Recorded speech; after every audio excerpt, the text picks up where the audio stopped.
Ya, ya saya review sedikit. Ya, komposit itu kan eh, material struktur yang terdiri dari dua atau lebih kombinasi konstituen. Jadi jumlah penyusunnya ada dua atau lebih ya, yang dikombinasi atau yang digabung secara makroskopik. Artinya secara makroskopik itu konstituen penyusunnya itu masih dapat kita lihat secara visual. Jadi berbeda dengan paduan ya. Paduan itu kan juga paduan juga eh, disusun oleh dua material atau lebih. Tapi kalau paduan itu material penyusunnya sudah tidak dapat kita lihat lagi. Kalau contoh paduan itu baja, baja itu kan Fe3C ya. Ada Fe, ada C atau karbon ya. Disusun oleh dua material atau lebih. Tetapi eh, baja itu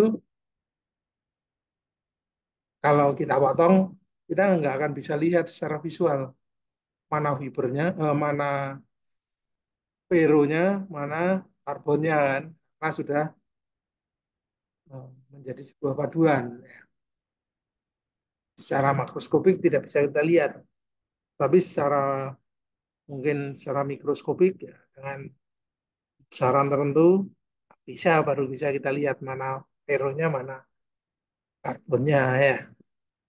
Itu bedanya dengan komposit. Kalau komposit, material penyusunnya masih dapat kita lihat. Contohnya itu konkrit atau beton. Itu penyusunnya kan ada besi, ada semen, ada pasir, ada batu ya. Nah, itu kalau penampangnya beton itu kita potong itu ya, beton itu kita potong, kita lihat di penampangnya, kita masih bisa melihat secara visual mana besinya, mana pasirnya, mana semennya, mana batunya ya. Itu ya bedanya antara komposit dengan paduan. Kalau pada komposit, pada prinsipnya ada dua fase ya.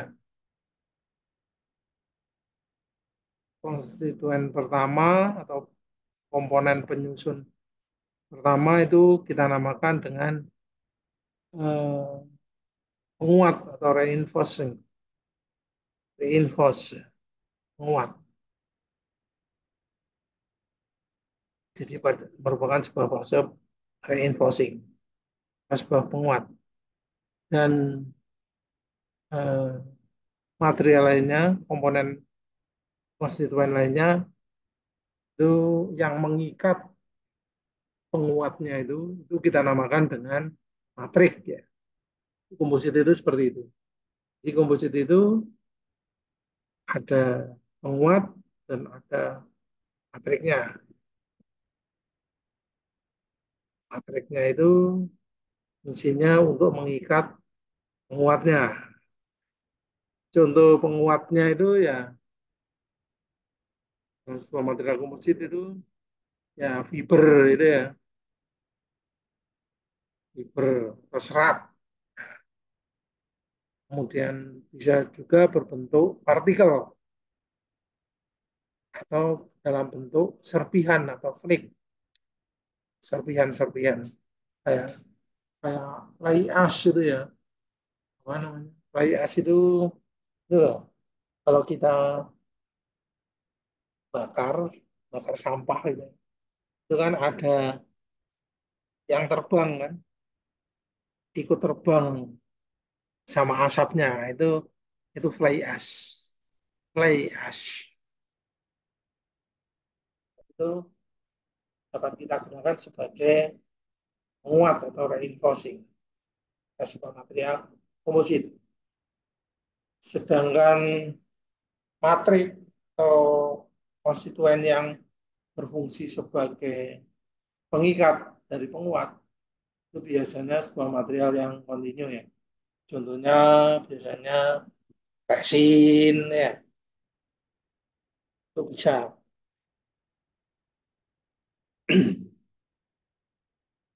Contoh contoh komposit tadi ya seperti konkrit itu ya contoh komposit yang diperkuat dengan besi atau GFRP, Glass Fiber Reinforced Composite.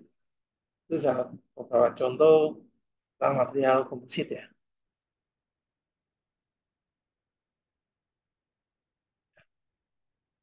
Jadi pada prinsipnya komposit itu minimum ada dua material penyusun ya. Dalam analisis ya, sebuah material komposit itu dapat kita lakukan dalam banyak skala analisa ya, dan tipe skala analisa dan tipe analisisnya. Ya, yang pertama karena penyusunnya itu bisa berupa fiber dan matrik ya, kita juga bisa menganalisa sebuah komposit, material komposit itu pada level eh, material penyusunnya, pada level matrik maupun fibernya. Analisa pada level ini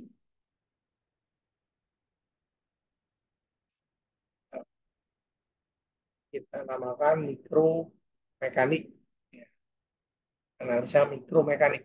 Di fenomena, bagaimana fenomena antara fiber dan matriknya itu kita evaluasi di level mikromekanik ini. Di bagaimana ikatannya, kekuatan ikatan antara fiber dengan matriknya, terus bagaimana apa namanya eh, sifat-sifat matriknya, bagaimana sifat-sifat dari fibernya berdasarkan sifat-sifat atau karakteristik dari komponen penyusun itu dapat kita gunakan untuk memprediksi eh, sifat-sifat komposit yang akan dibuat. Analisa berdasarkan konstituen ini itu kita namakan mikromekanik ya. Katakanlah fibernya terbuat dari apa, kemudian fiber yang digunakan jumlahnya berapa, berapa kali fraksi volume, terus bagaimana menyusun fibernya, itu kita pelajari dengan mempergunakan metode mikromekanik analisis ya. Jadi sebelum kita membuat sebuah material komposit itu sebenarnya kita bisa merancang terlebih dahulu. Kira-kira nanti material kompositnya itu memiliki kekuatan berapa, memiliki modulus elastisitas berapa, memiliki eh,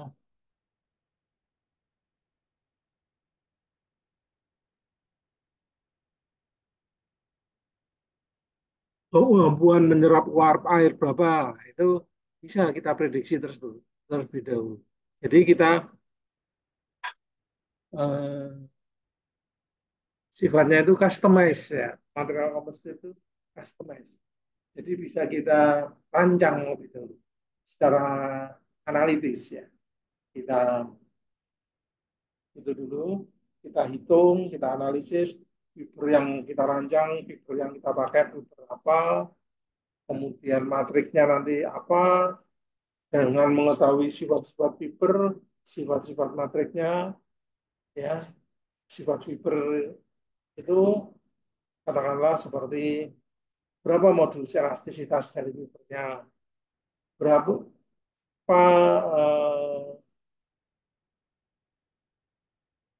kekuatan fibernya, kemudian fibernya itu berupa fiber kontinu atau serat pendek, itu, atau fibernya yang kita gunakan adalah partikel atau mungkin flake, itu bisa kita rancang dari awal. Kemudian eh, berapa banyak fiber yang akan kita gunakan, itu bisa kita rancang dari awal. Matriknya apa, ramah lingkungan atau sintetis, atau matrik alam atau matrik sintetis. Itu kita rancang dari awal secara analitis. Kemudian dari sifat-sifat fiber maupun matriknya tersebut dapat kita dengan mempergunakan persamaan-persamaan yang ada di mikromekanika, dapat kita hitung kira-kira kompositnya nanti memiliki kekuatan berapa, memiliki modulus elastisitas berapa. Kita sesuaikan dengan uh, aplikasi dari material tersebut. Katakanlah kita mau membuat uh, material komponen uh,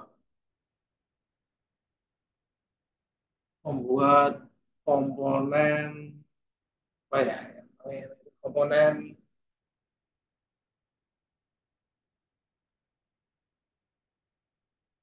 dashboard, ya, dashboard mobil. Dashboard mobil itu kan harus mampu impact-nya berapa, punya standar, harus memiliki kemampuan impact berapa, kemudian eh, bendingnya berapa, kekuatan bendingnya berapa, kemudian kekuatan tariknya berapa, atau tekannya berapa. Itu dapat kita bikin, kita rancang dari awal. Materialnya kita pakai apa, dari hitungan-hitungan itu. Setelah hitungan itu jadi, baru kita mengambil sebuah keputusan. Oh, speknya saya pakai uh, fiber apa, carbon fiber atau glass fiber. Matriknya mungkin pakai epoxy. Dan dengan perhitungan-perhitungan itu uh, kita bisa apa namanya, merancangnya. Katakanlah nanti dashboard itu harus mampu menerima beban tarik 10 Newton. Maka kita melakukan pemaduan dengan rumus mikromekanik tentang kekuatan tarik.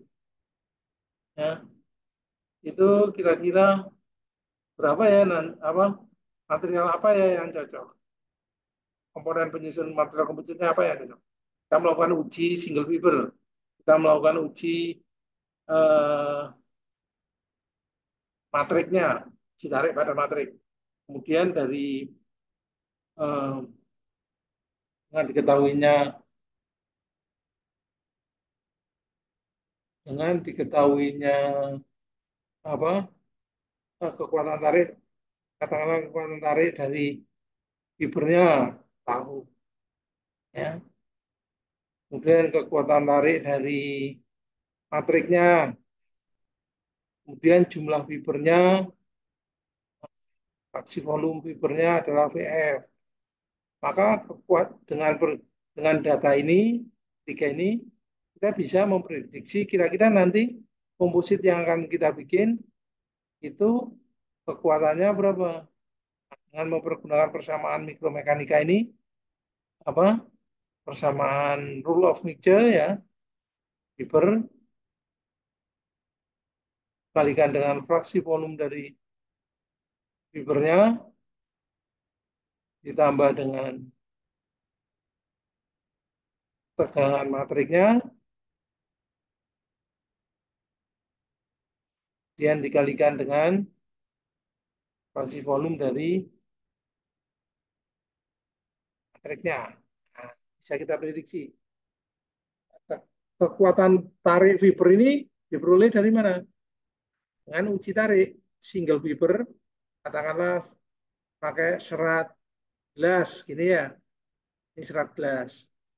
Kita bikin spesimen single fiber seperti ini.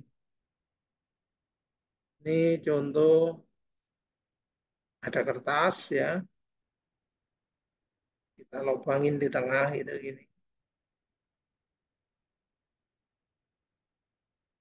Ya. Nah, fibernya kita taruh di tengah-tengah, kita lem di sini, di kertasnya ini, kita lem di sini fibernya, kemudian kita uji tarik, kita masukkan mesin uji tarik. Ini diikat dengan mesin uji tarik. Bawahnya juga pakai mesin uji tarik. Ya, kemudian mesin uji tariknya kan gitu. Ya, dan ini kita potong dengan gunting gitu. Nah, dan dilakukan uji tarik dengan gaya R. Saat fiber ini putus, nah itulah nilai tegangan, nilai gaya yang diperlukan, gaya tarik dari kekuatan tarik dari fibernya. Ya, katakanlah diameter fibernya adalah ya, diameter dari fiber. Maka luas penambang fiber bila bentuknya lingkaran adalah A fiber itu sama dengan apa? Luas lingkaran itu Pi per 4 diameter dari fiber, ya kan? Kuadrat. Ya, maka dengan data ini tegangan fiber akan bisa kita cari. Tegangan fiber adalah sama dengan F sesuai dengan hukum Hooke, F F fiber dibagi dengan A luas penambang dari fibernya. Nah, F ketahui. Sedangkan matriknya, katakanlah matriknya pakai epoksi. Nah, kita melakukan bikin spesimen, spesimen uji tarik untuk matriknya. Ya, katakanlah karena epoksi, kita bikin sesuai standar ASTM. Ya, popon, katakanlah bentuknya seperti ini ya. Dan kita uji tarik sama dengan hasil uji tarik, kita tahu besarnya gaya tarik. Kemudian penampangnya ini sebelum diuji kita ukur penampangnya A, maka dengan data ini dapat kita hitung besarnya tegangan matrik, kekuatan matriknya, ya, sama dengan F matrik per A. Nah, ini ketahu, ini tahu. Nah, kira-kira jumlah fibernya yang kita butuhkan berapa? Berapa kali fraksi volum? Kan fraksi volum dari fiber ya ditambah dengan fraksi volum dari matrik itu kan sama dengan satu ya. Jadi fraksi volum matrik itu kan sama dengan fiber dikurangi satu dikurangi fraksi volum fiber. Jadi nilai ini tegangan komposit yang mau kita bikin dapat kita prediksi dari sini.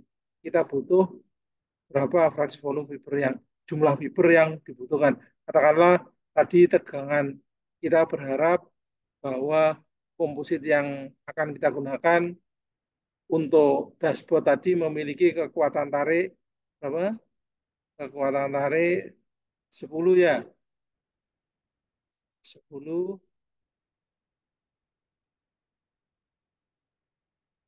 Pascal atau Newton per meter persegi. Sama dengan Pascal ya. 10 Pascal. Dengan ini sudah tahu dari sini. Ini 10 tegangan fiber tahu, tegangan matrik tahu, nah, fraksi volume fiber dapat kita hitung ya. Jadi jumlah fibernya harus berapa supaya menghasilkan kekuatan 10. Dengan pendekatan secara analitis ini, maka pembuatan komposit akan menjadi lebih simpel dan murah karena kita nggak perlu coba-coba ya kan atau trial and error. Oh, saya bikin mungkin fraksi volumenya berapa? Segini. Kita uji tarik. Oh, belum anu belum menghasilkan kekuatan tarik komposit yang sesuai dengan kebutuhan desain kita. Ya, kita bikin yang lain itu kan mahal trial and error. Makanya dapat kita dekati dengan mikromekanika untuk analisis. Itu ya, itu keunggulan dari material komposit ya.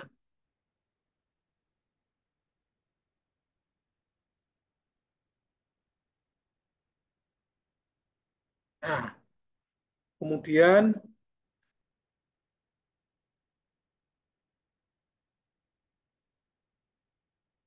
ini masih pada tahap mikromekanika, Pak ya. Masih dalam tahap hubungan antara matrik dengan fibernya. Itu dan kalau kita bikin kompositnya satu lapis saja, itu yang kita namakan dengan lamina ya. Satu lapis itu namanya lamina. Nih, ya, lamina. Satu lapis. Kemudian kalau arah fibernya itu satu arah seperti ini, itu kita namakan unidirectional lamina. Unidirectional artinya searah, arah fibernya searah. Sebuah lapis, satu lamina, satu layer material komposit yang kita analisa dalam satu arah. Kemudian kita juga bisa melakukan analisa lamina itu dengan secara makromekanika, itu dengan mengasumsikan kan bagaimanapun material komposit itu adalah merupakan material anisotropik, Pak ya. Tetapi untuk menyederhanakan, itu kan dapat kita asumsikan material komposit adalah material yang anisotropik, heterogen, ya karena ada paduan antara dua komponen atau lebih, jadi dan disusun secara makroskopik ya. Jadi masih ada dua komponen, jadi dia sifat-sifatnya di titik akan berbeda, tidak sama seperti material paduan. Ya. Jadi kalau kita bikin unidireksional seperti ini, ya lamina gitu, maksudnya seperti ini, lamina ini, unidireksional, arah fibernya searah ini, kemudian eh,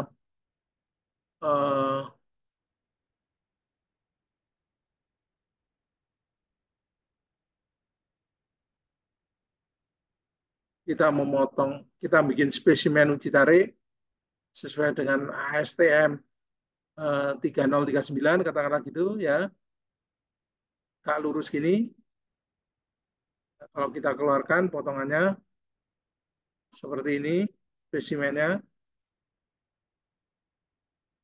arah fibernya kan sini ya, spesimen pertama. Pertama. Kemudian kita memotong dari ke sana untuk spesimen yang kedua, maka kalau kita spesimen kedua kurang lebih seperti ini strukturnya, fibernya arahnya sana ya. Ini spesimen Citarik yang kedua. Katakanlah sesuai dengan ASTM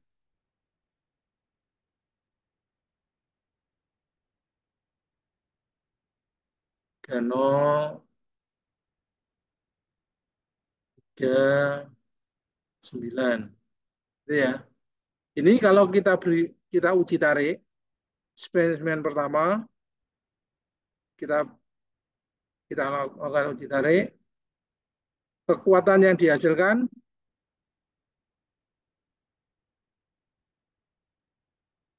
sigma 1. Kemudian spesimen 2 kita uji tarik akan menghasilkan sigma 2.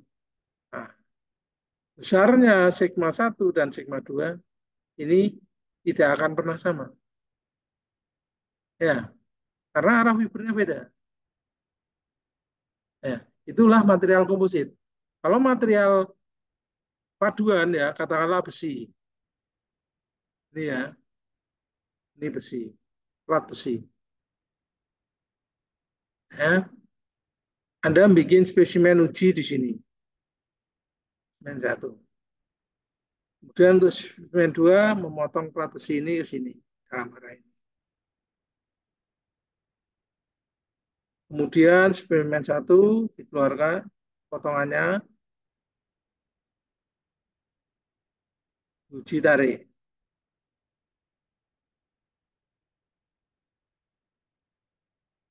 Spesimen 2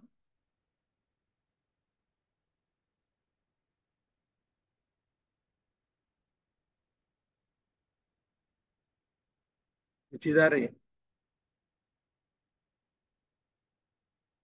Maka kekuatan tarik pada spesimen 1 dan kekuatan tarik pada spesimen 2 untuk material paduan besarnya pasti sama. Ya, modulus elastisitasnya 1, material 1 dan spesimen 2 tidak akan sama. Ya. Tetapi untuk komposit tidak sama. Modulus elastisitas kekuatan tariknya 1 tidak akan sama dengan modulus elastisitas elemen 2. Ya, itu bedanya. Ya, makanya kalau isotropik, kalau material isotropik itu atau material paduan ini itu sifatnya adalah isotropik, sifat-sifatnya sama di semua titik pada material tersebut. Sedangkan material komposit tidak dapat dikatakan sebagai material isotropik, tetapi merupakan material yang anisotropik. Ya, konsekuensinya apa? Hubungan tegangan dan regangan. Kalau pada material paduan, tegangan dan regangan itu adalah sama dengan mengikuti hukum Hooke. Sigma sama dengan E kali epsilon. E adalah modulus elastisitas, epsilon adalah regangan. Ini sigma ini tegangan. Sedangkan pada material anisotropik atau komposit ya, hubungan tegangan dan regangannya ini juga mengikuti hukum Hooke ya. Tetapi ini berbeda ya. Untuk material anisotropik E-nya ya berbeda hubungannya hubungan dengan eh, tegangan dalam arah sumbu X, tegangan dalam arah sumbu Y, tegangan dalam arah sumbu Z, dan tegangan geser dalam arah XY, tegangan geser dalam arah YZ, serta tegangan geser dalam arah ZX ini dihubungkan dengan